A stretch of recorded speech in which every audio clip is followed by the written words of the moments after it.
What's going on, boys? NealGuides here. Welcome back to another video. Now in today's video we're going to go over how to stop those driven passes, those counter attacks, those through balls in behind. I'm going to explain to you how you can stay one step ahead, because we know sometimes that you're there at the right time but your opponent still does a through ball and you still get beaten. So we're going to go through all of that as well. And before I do get on to that, I just want to say this video is sponsored by the One Football app, your one-stop shop for all football information. Coming obviously towards January time, transfer news. We're already in January now. What's the big transfer rumours? One Football, they got your app with all the football information, and hopefully, you know, that Spurs versus Arsenal game that actually gets sorted out, because we wanted to play Spurs, but of course Spurs made an excuse. But anyway, One Football app, a link is down below in the description, or you can scan the QR code just below my cam over here and you can download it for free. Thank you very much, One Football, for sponsoring the video, and let's go straight into it. Okay, let's get this started. So the first and the most important thing is the choice of your defender. I'm not going to sit here and lie. There's a reason why I've been using fullback since FIFA 20, because as long as the through ball meta has been there, if you don't have a fullback, you're in serious trouble. It's not just the pace, it's the agility and balance. Now, what I would say to you is, let's say for example, you don't want to use fullbacks because you don't believe me, that's completely fine. But if you are going to use a centre back, make sure you got a centre back here that's got above 85 sprint speed. In fact, I would say all your centre backs should have a shadow on them. Tuanzebe is a good example. You got a lot of good cards. Generally speaking, a minimum of 80 sprint speed, I would say, for a centre back. Don't go any lower, because you want to get as close to 99 sprint speed. In theory, if you have 99 sprint speed, you can still get beaten from a counter attack. Remember that. So even if you position yourself perfectly, because the way driven pass and lob through balls are, you can still get beaten. So the best thing to do is just have a fullback and just run back straight away. So even if you see the through ball or you don't know what's going on, the key thing is just run back, but run back towards the center of the goal, because what you want to do is you kind of want to push your opponent wide, let them come back on the inside. You want to secure the central areas. That is basically the safest thing for you to do without compromising. And that way, for example, like here, you can see I got a red card. Corners are pivotal moments where you get counter attacked. But if you just run back, you're completely fine. Now, that's the first thing. The first thing is player choice. The second thing is actual player positioning. So how do you select the right player in time to be in a position to react, you may ask? Well, it all starts with the player choice. As soon as you lose the ball, the best thing to do is press, as you can see, the L1 button, and you'll switch to that player guaranteed. So if you're unsure, remember the L1 button will switch to a defender the fastest way. The problem is, a lot of people when they're defending, is that when they switch to a CDM, they're running towards the opponent. Do you see that? So when they switch to the defender, the left analog stick is going to be facing to the right hand side. So let me explain to you what I mean. This is very important, okay? A lot of people don't realize this. Let's say, for example, like here with Lucas, yeah? Look at my left analog stick, it's facing towards the right, okay? Now, when I lose the ball, you can see with Onyeka that I ended up pushing up forward there. Watch my left analog stick here with Onyeka, right? I lose the ball with Onyeka. My left analog stick was facing towards the bottom right. But it's from experience and knowledge that I know at this point, I have to move my left analog stick backwards. Do you see that? But a lot of players, they decide to be overly aggressive at this point. And then when you lose the ball, you switch to your defender, he starts running out forward. So the left analog stick positioning is very, very important. But you can see from experience here, as soon as the ball is lost, my left analog stick is already facing backwards. So I'm ready to cut him out, as opposed to cutting him out like this. So that way, let's say he does make a run. So let's say, for example, I run it here. Let's say he makes the run now. At this point, when I choose my, and as you see, because I'm running back now, when I choose my defender, as you can see, my player starts running back instantly. So do you see the importance of left? People would forget about left analog stick, but the importance. So if you have the ball, and let's say there's someone over there, and you run out with your CDM, if you switch to your left back, even or your center back, whoever it is, even on time, you're going to be facing forward initially, and then you'll go back. So that is why you're getting caught out. Even with 99 sprint speed, you still cannot recover. So left analog stick, make sure it's facing the right way. The second thing is, don't use the run and jockey. Now here you're going to see an example where I try to anticipate the ball. I use the run and jockey and I try to push up. But as soon as I lose the ball and I've been beaten, watch what I do. I just run straight back. I don't curve my run, and watch when the ball goes over. The mistake people try to make is they try to cut off the player like that. Don't. Run like this. Run backwards, because let him get the ball.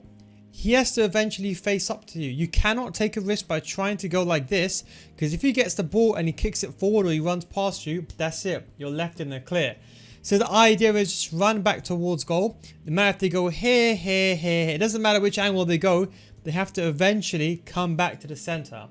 And the way to cut off someone who's faster than you, because don't forget when someone has an L1 trigger, the way you cut them off is to run there backwards, because you get from this, the fastest place to get from there to there is like this, not curving around.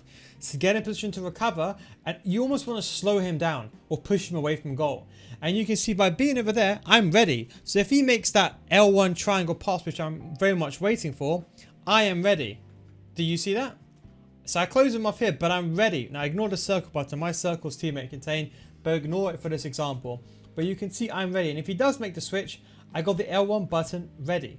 Do you see that? So if he does move the ball away, I'm ready to recover. And that's all fine and dandy. You got the pacey player, right? Okay, you got the left analog stick, right? But what's the most important thing, the biggest skill gap when it comes to defending this? Not that there's any skill gap in terms of using it, but what about defending it? And that skill gap is, could you guessed it, it is right stick switching. Now, I say this, if you are expecting a through ball, right? Do not run out with your CDM.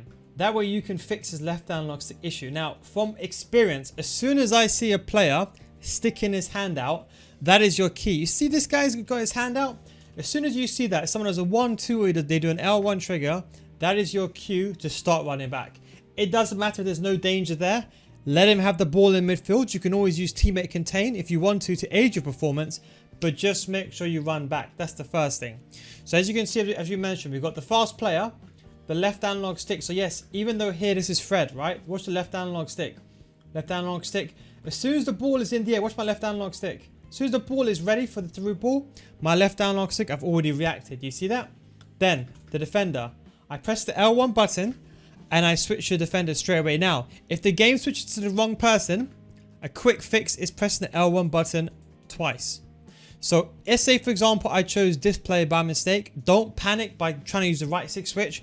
Just press the L1 button again and the game will switch to player that you actually want to switch to. That's a quick tip, a quick NealGuides tip. So if the game switches, for example, to your left back here, as opposed to your center back, just press the L1 button. The third thing is, if the guy is behind the ball, do not use him. You're not going to recover. Simple.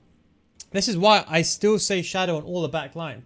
So you can see here, I choose the most forward player. And again, I run towards the ball. And even though I can actually get to the ball over here in theory before my opponent, watch, I go way ahead of him. See that? I let him settle the ball. Then I react when I need to. Do you see that? And then I use a bit of teammate contain and I cover the gap on a higher level. But without teammate contain, you just run back and then you wait for him first before you then advance forward.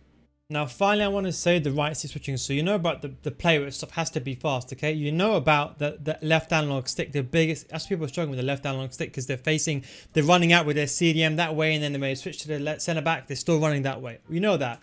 You know about positioning. So what if someone abuses it and they time it perfectly, okay? So let's have a look at this example over here. You see Aura gets the ball, and you can see, for example, like here, I just run back. Now, what you can do is a combination of two things. If you see someone like this, and you can see like here with Manafa, still quite a fast player, you see I still get beaten. So what I do is I bring the goalkeeper out at the same time. This is just my quick tip, okay? So what it is, as soon as that through ball is ready, I hold the triangle button just a little bit to bring the goalkeeper out. That way, if he does do it quite far, my player is ready to lock on. And then what I do is, as I said, I remember I'm running backwards. Now you see that Benzema is running like this. Don't try to cut off the pass, because if you do, you're going to be in trouble. Just run back all the way, as I mentioned, and you should be fine. And you can see this is the issue that I was talking about. Even if you do everything perfectly, if your opponent times it correctly, he could still win the ball before you. I don't know what happens. It's some issue about the way this player reacts. I'm not too sure. So the reason why I bring the goalkeeper out is for two reasons. Number one, try to header it back to the goalkeeper, because if you do nothing, let's say you let go of the left hand, so you try to settle the ball, or you try to header the ball backwards, for some reason the animation messes up. But if the ball comes through in behind and you're running this way and then you header the ball that way, you got a better chance to win the ball and taking it back to the goalkeeper. Don't forget, your goalkeeper will just catch it. So that is the best advice I will give you in terms of counter attacks. Remember, even if you do something perfectly, for example, like here, I made a mistake and I was a bit aggressive. You can see if I don't select my defender, look, just behind the camera, you're left for dead, basically. So that is why you have to switch. So as soon as you see that player, don't try to be smart. Just right stick switch to that guy. Remember, if you're not sure, just flick your right analog stick backwards towards your goal twice. Because if there's, remember the L1 button, you can only switch that player with a mark above his head. But you press the right analog stick backwards, you flick it backwards like immediately like this. Bam, bam. You'll select your defender. You just run back straight away. You resolve the issue. But you can see, for example, like here, I'm going to move my camera just for a second, just so you can see it. But if you look behind the camera, if that pass has been made, look at that. There's no recovery. If I've not selected that defender, he can time it to perfection and not make a mistake. And that is why you have to select the defender. You see here, lucky because I got a fullback, I was able to recover and do a good enough defending sort of situation. But if I didn't, I would have been in trouble. So make sure you select the defender and run back. Don't let AI do it. You make sure you run back yourself. And finally, if you do make a mistake, and let's say all is lost, but you've done the right things and you're positioned correctly. So for example, like here, you can see I'm with L1 button, I'm ready to switch. Let's say you're thinking you're going to get beat. Worst case scenario, let's say you're 1-0 down or you're 1-0 ahead, let's say in is like 80 minutes, 90 minutes. Consider taking the guy out. Take a red card or even sometimes take a yellow card if you're there. Or sometimes even commit the foul earlier. So you'll see a lot of the time, sometimes I should have probably committed a foul at Alan here and take a yellow card and then ask questions later. But that is the key ways that I defend against counterattacks. The key thing is positioning. Switch your defender in time. Just run back before it even happens. Just run back. Defend that situation. Remember that left analog stick. Make sure it's facing that way. Or the way, whichever way your goal is.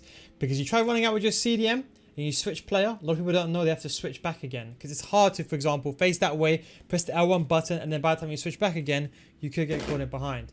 So then make sure you switch your defender and you run back, and that should solve the issue in terms of counterattacks. I still can't stop them even at that point, but you can at least help prevent most of them. I prevent most of the counterattacks in the end. But anyway guys, thanks for watching. Take it easy, and of course, I'll catch you next time. Peace out.